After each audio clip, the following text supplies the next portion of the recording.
So many moments in Claudia Diorio's teen years were picture perfect. Because I was invincible. That's what I believed. That belief was rocked one very dark night. An impact with a tree at 140 kilometers an hour put Claudia in a coma for a month, shattered her pelvis, permanently damaged her brain. She got into a car with an 18-year-old driver who was trying to impress the girls in the back seat, speeding and burning red lights before the crash.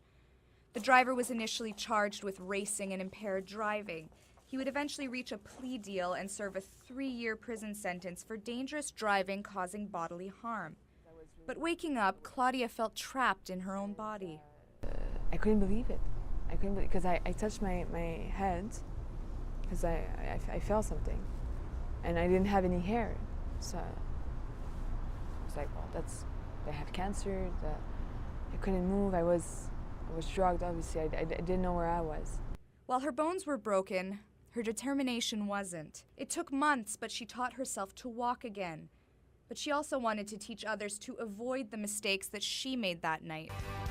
Ça prend une seconde pour que la vie change. She tells her story in Paul Arcand's documentary Dérapage, just as she's retold it to teens nearly a dozen times. She explains that people have a hard time seeing her as someone who once lay at the scene of a crash without a pulse. And they're like, that's not you. I'm like, well, yes, that's me. And I was just like you. Impaired and dangerous driving accidents happen regularly, at a rate of almost one a day, on a good year. So many crashes. Teresa Ann Kramer works under photographs of drunk driving victims, women, men, and children who will never seize the second chance that Claudia had.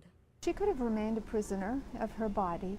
She could have remained a prisoner of the coma, of the terrible injuries she suffered, of depression, of agony, of working through all the pain. And she didn't. She rose above all that. And she continues to rise.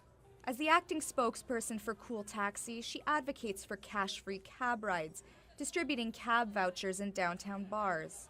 Today, Cool Taxi is especially a message. It's something you send someone, be safe. Here's, let's say, $20 of Cool Taxi. Claudia is also on the board of directors for the SAAQ, the youngest board member for a crown corporation in Quebec history. And although it was by no means a sweet 16, the crash gave Claudia an indelible gift. It makes me different as a person. I would have not been the same person today if I didn't have this car accident. In her own words, everyone suffers, but success is how you bounce back. Lindsay Richardson, CTV News.